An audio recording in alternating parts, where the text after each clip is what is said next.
Well,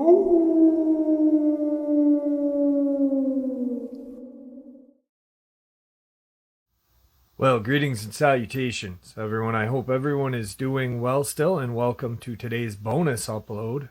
A just very terrifying set of experiences out of Michigan. Before we jump into it, a couple links. As many of you know, I rely on Patreon, PayPal, channel membership, and the merch to help the channel to continue to grow and go. Links to Patreon, PayPal, and channel membership is in the description below. Merch displayed directly under the video. Also, Dogman Frightening Encounters, Volume 1 through 3, the audiobook versions. They were written and researched by Tom Lyons, narrated and produced by me, Jeff Nadolny. Those audiobooks are available on Audible, Amazon, and iTunes, links to which are also in the description as well. And finally, last but definitely not least, if you'd really like to help support the channel to continue to grow and go, simply subscribe. It does not cost a cent. Click the like button, takes half a second. If you don't want to miss out on any of the informative uploads I put out daily, click that bell icon, and folks, please leave a comment. Why? Well, because all these things really do help the channel to continue to grow and go. And yes, folks, they definitely do matter. Now, everyone, I have taken far too much of your time. Let's jump into today's bonus, shall we? Today's first subscriber, Michigan Dogman Encounter. Good day to you, Jeff. Hope all is well with you and your family. I finally got up the strength to write down my first encounter when I was a teen. I was 14 years old. It was mid-July in 1984. I went with my parents and my sister to our uncle and aunt's house in Greenville, Michigan, where in the back of their property was a state forest. So it was a late Saturday morning. I took my camera and went for a walk in the woods. I used to be a really good photographer, so I used to take pictures of birds and other wildlife. While I was walking through the woods came to an embankment, so I started to walk down this embankment, and off to the right was a 6-foot-high dirt mound. As I continued walking through the woods, I heard footsteps about 20 feet away. I thought, something's following me, but I just brushed it off, so I continued to walk through the woods, where I came to an opening/clearing in the woods, where I started photographing woodpeckers and some sparrows. Then I started walking to the other end of the opening/clearing, and that led to a deeply thick forest, where I started to get lost and came upon a swamp. Then, when I started hearing footsteps again, but this time they were getting closer. That's when I decided to get out of the thick forest and swamp area and try to find my way back. I was gone for almost 2.5 to 3 hours. That's what my dad said when I saw him. But before I saw him, I got to the point where I saw the dirt mound and the embankment, sitting with its head and right hand on the dirt mound was a dogman with yellowish eyes and sharp teeth. Its hand had claws on them. I was trembling in my shoes. That's when I saw my dad, and he yelled, "Hey, are you okay?" I said, "Yeah, but this is after I had soiled myself." Then I looked back to the dirt mound where I had seen the dogman, and like a whisper in the wind, it was gone. I did not hear a sound of the dogman running away or any other movement. For as good of a photographer I was still too scared to take anything.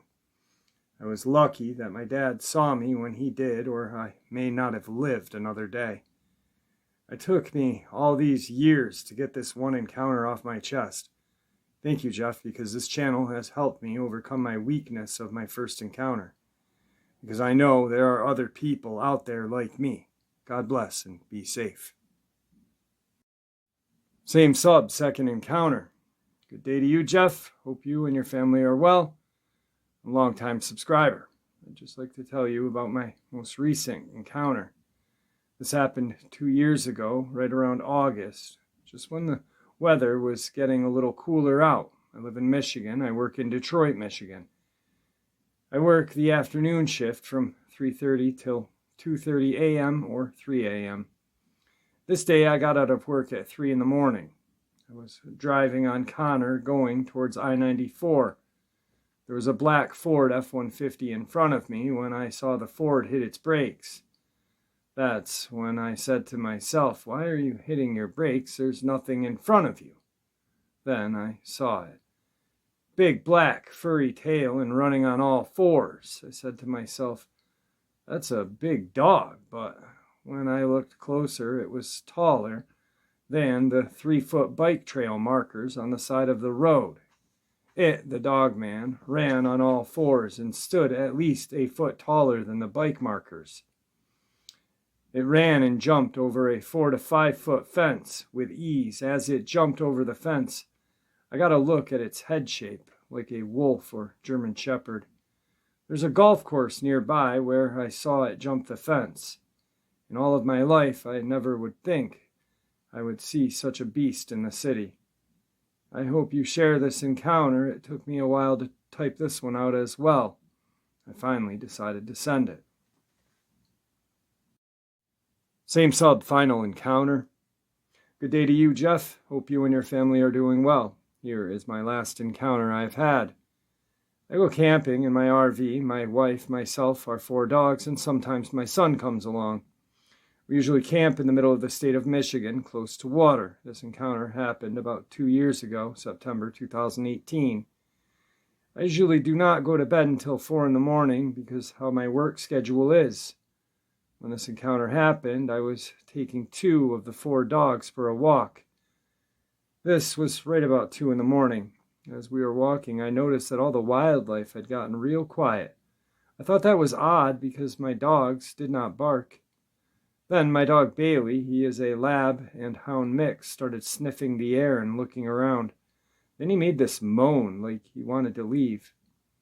That's when I started looking around by the wood line of the campsite, and then I saw it in the faint distance, a pair of yellowish glowing eyes, about 4 or so feet off the ground.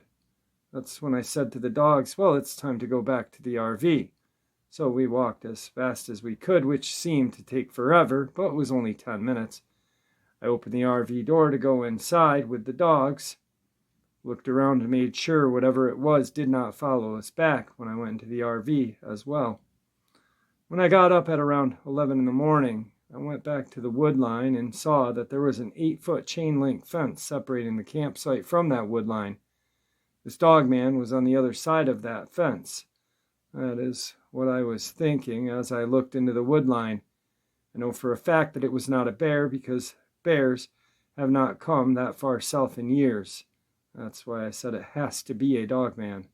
For my 165-pound lab hound mix to moan like a kid made me think that it was a Dogman. If I see any more of these kind of encounters, I will definitely email you again. Stay safe. Today's second subscriber Dogman Michigan encounter. Hey Jeff, I've been getting a lot of requests to share my Dogman encounter, as I've previously shared a shorter version of what happened on Reddit. I don't know how to find my old post and reshare it. So I decided to go ahead and rewrite a more detailed one. My Dogman encounter happened on season opener in November of 2013 in the eastern Upper Peninsula of Michigan on family hunting property near a town called Cedarville. The house my husband and I were staying in up there had a large front yard, and other than that, cleared area and gravel driveway, everything else was pretty deep hardwood forest. I also want to state ahead of time that this happened around 11 p.m., so everything that's beyond the porch lights was pretty hard to see. My husband had gone outside to have a cigarette. We took our rifles out with us. Whenever we were hanging around outside, because there's bear and stuff back in that area, I was on the porch still, and my husband had gone down the steps into the yard and was facing toward me, when we heard these really heavy, slow footsteps coming up the driveway through the woods. It sounded like a really large man, but there was a weird, heavy breathing as well. And the footsteps, even though they sounded like a person, sounded heavier than anything I had ever heard walking in the woods, including a full-sized adult bear. My husband looked at me and mouthed WTF, and I was trying to figure out what it was that I was hearing, but nothing I had ever heard out there in those woods in my whole life matched the size and breathing and gait of whatever this was. I was confused, shaking my head. My husband is not a hunter and grew up in the city, so he's completely confused as well. I've hunted and tracked basically everything that's indigenous to the northern Michigan since I was small, so I was honestly terrified that this animal was a complete unknown to me by sound. It walked out of the tree line at the edge of the yard behind my husband, and it was a lot taller than he was, at least 7 foot tall or more, and I'd estimate the weight for its size to be around 400 pounds. It was on 2 legs and had super dark black fur that somehow was even darker than the nighttime dark of the woods. It was walking back and forth at that distance from us the whole time this encounter happened, but it would not step into where the perimeter of the porch light was. I had a really hard time making out its torso for that reason, but I saw a wolf-like head and a snout with pointed ears that stuck straight up, and instead of front legs and paws, it had a really disproportionately long arms and hands. It was on 2 legs this whole time, walking back and forth.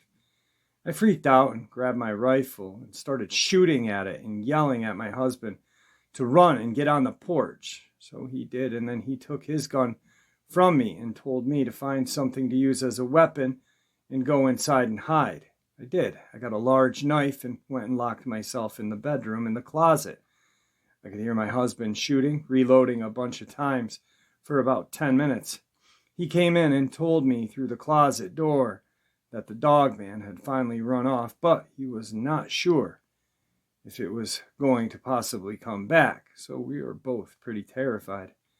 I ended up staying in that closet all night until sunrise with my husband guarding the door with the gun. He told me that he thought I had hit it when I was shooting at first, but the next day we didn't find any blood or hair or anything, which I thought was weird, because I really thought I must have shot or wounded it in a couple times. It moved incredibly fast, though, and was agile enough to run through the brush and stuff without really mowing it down or making a bunch of noise like big animals usually do running through dense underbrush and stuff. The whole encounter was incredibly weird and scary. My husband also said that he did see it sort of hunch over and drop down on all fours a few times while it was running back and forth at the edge of the yard. But that when it ran away for good that night, that it was running insanely fast and on 2 legs like a man. We didn't smell anything bad like a lot of people describe when they see these things. And it didn't even leave any noticeable tracks anywhere, even though the thing was so heavy when it was walking on the gravel driveway that I swore the ground near it must have been shaking. We found out later from one of the neighbors that he had seen it as well next door the winter before when it came up on this porch of his cabin and looked in the door window during a party he and his wife had been throwing. He had said he had heard really heavy footsteps on the porch and pulled back the curtain on the window, and the Dogman was standing there on the other side of the glass looking down at him, but that its fur was white then. I think that's possibly because there was snow on the ground, still at this point of the year. My neighbor hollered at everyone in the cabin and told them what he had just seen, and everyone decided to make a run for it through the woods to his mom's house next door, since her place was a lot sturdier than a hunting cabin. I've known that neighbor my whole life, practically, since high school, and he would never make something up like that. He was scared, even while he was talking about it. I've also read somewhere online recently that there was a family about 45 miles north of our area that had a bunch of livestock like cows and horses turn up dead and torn up by some kind of large predator, and that one of the guys in the family saw a giant upright wolf back near his hunting blind during deer season, which of course freaked me out since we had our experience on season opener. The land butting up to the family's property is 100 miles of the Hiawatha National Forest, so it would make sense to me that a big animal would hide in or near a protected area like that when it's hearing gunshots everywhere else.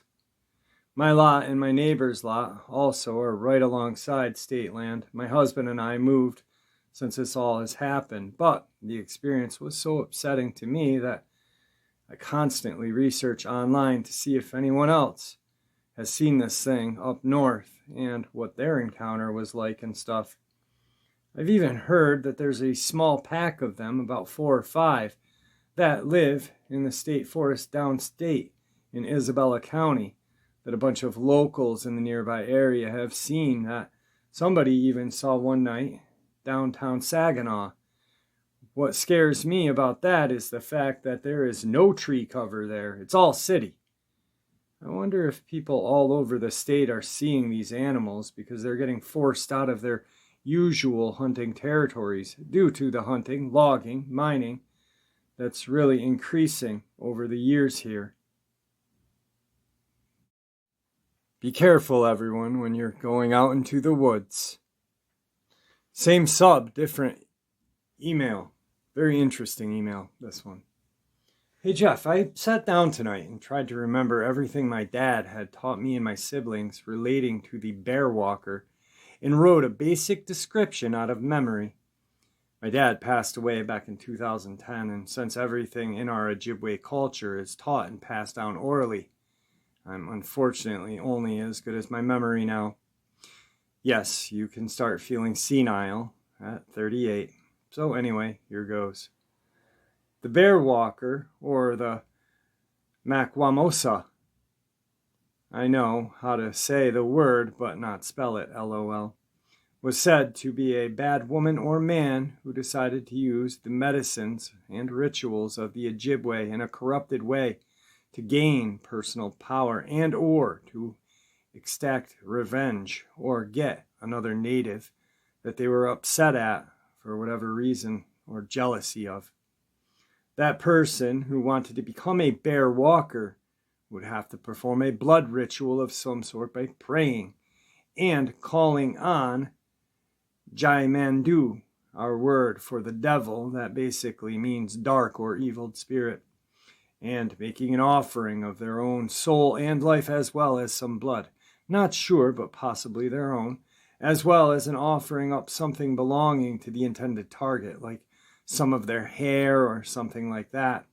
If their offering is accepted, then this would call up the spirit of the bear walker, and it would possess them for the rest of their life, giving them immense strength and longevity, as well as the power to cause sickness, misfortune, or death to whomever they wanted, as well as travel disguised as any animal or as a ball of flame.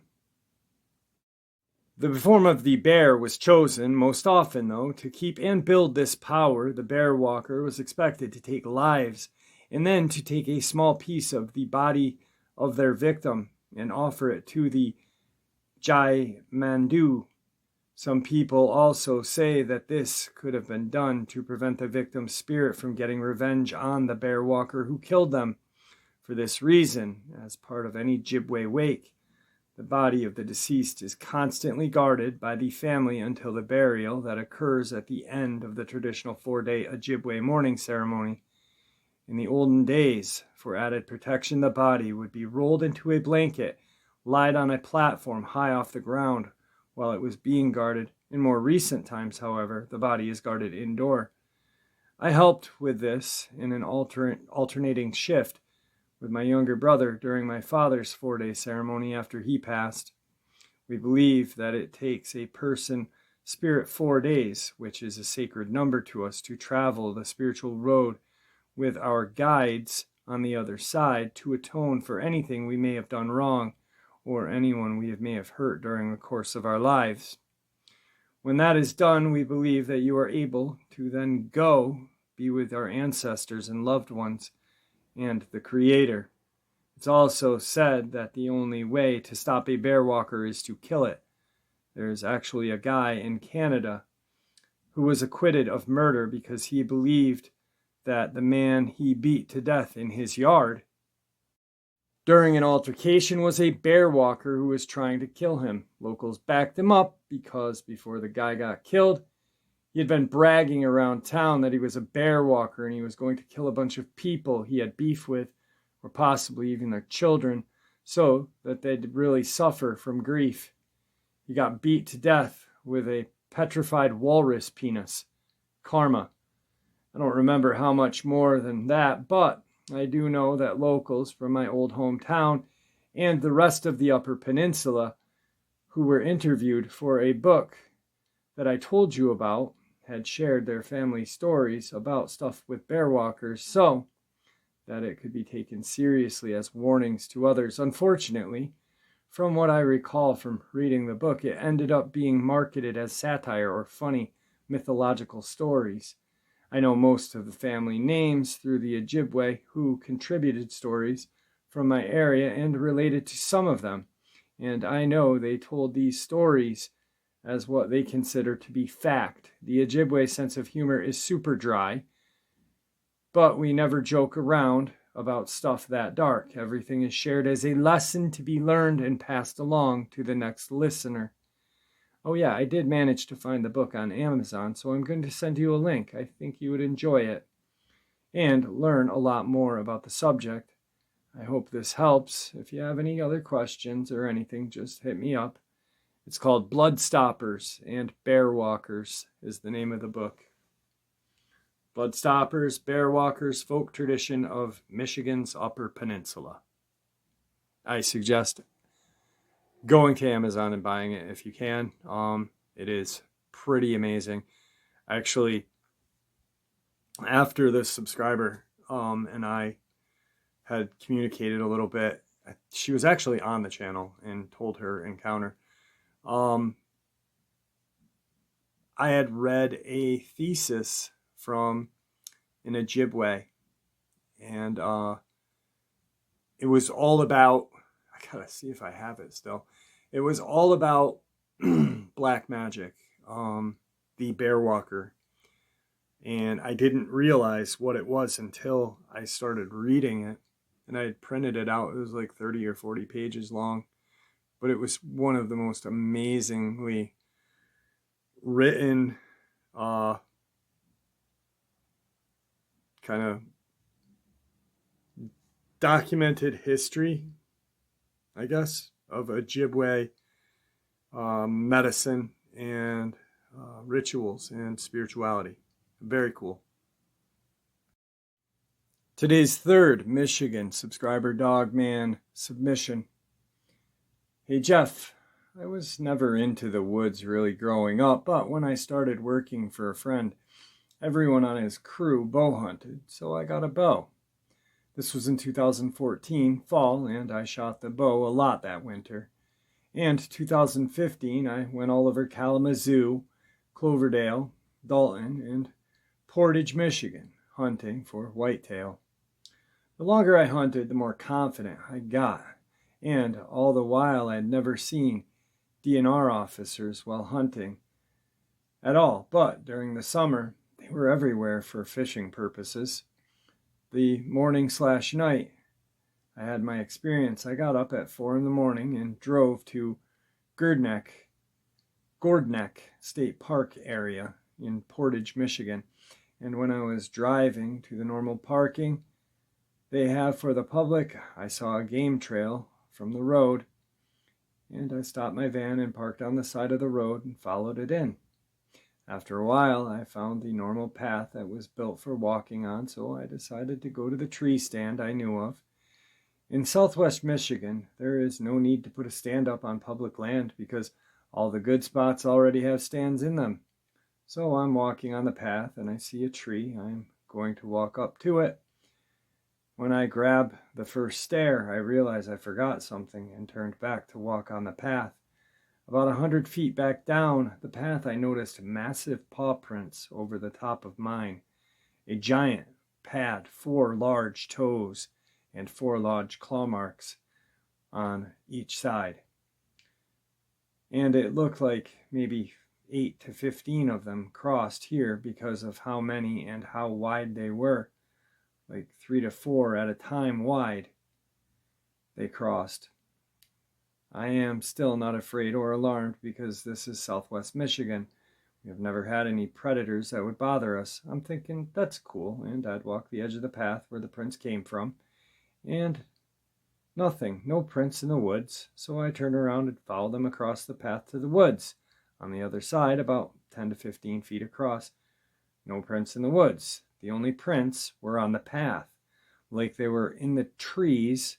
I was thinking, and about that time my brain started doing the math on how big something would have to be to leave prints larger than my 10.5-inch boot, like a large pizza, and pressed deep into the dirt. I realized I walked through here less than 2 to 3 minutes ago, and all the hair on my body stood up. This all happened in like 10 seconds from when I walked up, saw the tracks, until I knew I had to leave. I knew they were here somewhere. I widened the Energizer headlamp I had on my head, unbuckled my knife on my chest, and nocked an arrow. And I knew in that moment I was not going to survive whatever was going to come for me. I decided I was going to shoot the fastest shot I ever shot into a soft spot, slash with my knife, leaving enough of a mess on the trail so someone could have a clue of what happened to me. I would not be taken into the night without a trace. I just didn't want to be a missing person with no trace, no clues. That was my only goal. I was mostly listening because I couldn't see anything around me. I would step ever so slowly backward, all the while turning my head, listening for rustling of the leaves, because it was fall in Michigan, with leaves still on the ground, some leaves in the trees. My body was on full survival mode, and my senses were insanely in tune with me. I was barely breathing at all, trying to control my breathing so I would hear the attack when it came, but it never came. I creeped backward like that, looking and listening all around the whole way to the road. That was the longest walk of my life. It must have taken over an hour or two to go a quarter of a mile. When I got near the road where I could see my van, I ran down the road back to my van where a DNR officer was waiting for me. I didn't have my hunting license with me, so I showed him my license and drove to my house to meet me. I showed him my license and told him of my experience. He wrote it down on his pad. I mentioned how I had seen so many coyote prints in the area and everywhere else, and how they had gotten so much larger with unlimited food and no predators. And he turned to leave, and when he was walking away, he goes, "Maybe those were coyote prints you saw." I laughed out loud and said it would have to be 1,000 pounds. He got in his truck and said goodbye, waved, and left. I didn't realize it, but I didn't go hunting again in the dark after that, and my hunting died off soon after. And I didn't consciously realize why until I heard Dogman thing while watching Sasquatch Chronicles. The officer was a Native American, and he took my report like I was telling him about a deer I just saw or something. I think he personally knows a lot about these things. He just had this calm, knowing energy about him. I would like to speak to him about whatever he had talked about. I think the only reason he said maybe coyote because I was so clueless to what it could have been, that he thought maybe he could plant that thought and I would go with it and not think something else or look further into it. And I didn't really at the time. That's what's weird. I think I didn't want to know what was out there. For a few years later, I tried to tell myself maybe I possibly dreamed it or got it from something I heard. And my sister goes, "Oh no, you'd been talking about that from way back when it happened. Don't you remember telling me?" I don't remember telling my sister back when it happened. That's weird also. On a slightly different note, near the same area I tried to go hunting for the first time this December, and the weirdest crap happened. I lost time and a camera. I'm still puzzled on this one, and I don't feel like typing right now. I'll tell you later if you want. And today's final Michigan, alphabetically, state by state, Dogman subscriber submission. Hey Jeff, thanks for getting back to me so quickly. Just for a little background, I am a school employee, worship leader, mother of 7 children, married 26 years, live in a small town in northern Michigan, 15 minutes from the Mackinac Bridge. I don't want to bore you with details, so I'm just being brief. I have 2 small grandchildren in my family. They're my life. I'm only trying to keep them protected since I have only started looking at channels involving Dogman and Sasquatch in the last few months. I don't have much knowledge. Here's the story. I live across from a park. It's a baseball/softball diamonds and playground. Literally, there is a road in the front of my house. That is the only thing keeping my yard from being part of the park. Behind the park and all around, it's hundreds of acres of woods. It's public land. There is a path that leads to a river as well. When I'm sitting on my porch, I face the baseball field that has a 2-story concession stand just beyond the field. I tend to sit on my porch all hours of the day and night. Lately, weird things have been happening.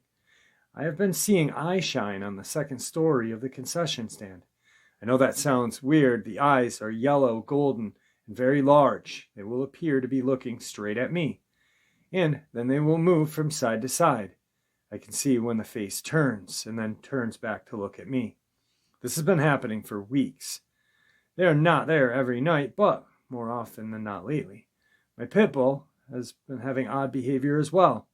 When the yellow eyes are shining, he will not come outside. If he does, he will have his tail between his legs and act terrified and will not leave the porch. This is very unusual behavior for him.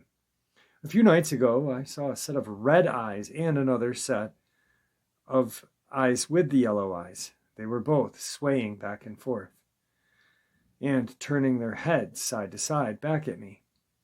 I get a very deep sense of dread when the eyes are looking at me. Then I was in my bedroom, which is at the back of the house, with my window open. I heard a whistle that was right outside of my window. I quickly shut the window, but I didn't see anything, and that freaked me out. I've also mentioned this to a few family members, but they're not interested in hearing about it. They think I'm off my rocker, sadly. The thing that concerns me is that my children are still living at home. They come and go at all hours of the night, and they have no fear of what could be out there. I have been learning so much from your channel and believe these creatures exist. I live in a perfect environment for them, and it seems like these things are escalating with the eye shine, and right now next to my window. And that, folks, is today's bonus upload. I hope you all enjoyed it as much as I enjoyed sharing it with you. I'd like to thank you all for supporting the channel. It is, after all, your support that keeps this channel growing and going, and honestly, what gives people a chance and a place to share their experiences and theories judgment-free, just simply treated with the respect that we all deserve. Thank you. Everyone stay safe, happy, healthy, and ever vigilant, keeping an eye on our children, pets, family, and friends. These creatures are real. They are out there and dangerous. Share this information with those you love and care about, and it may just help save their lives someday. Until next time, never stop asking questions, never stop searching for the truth, and God bless.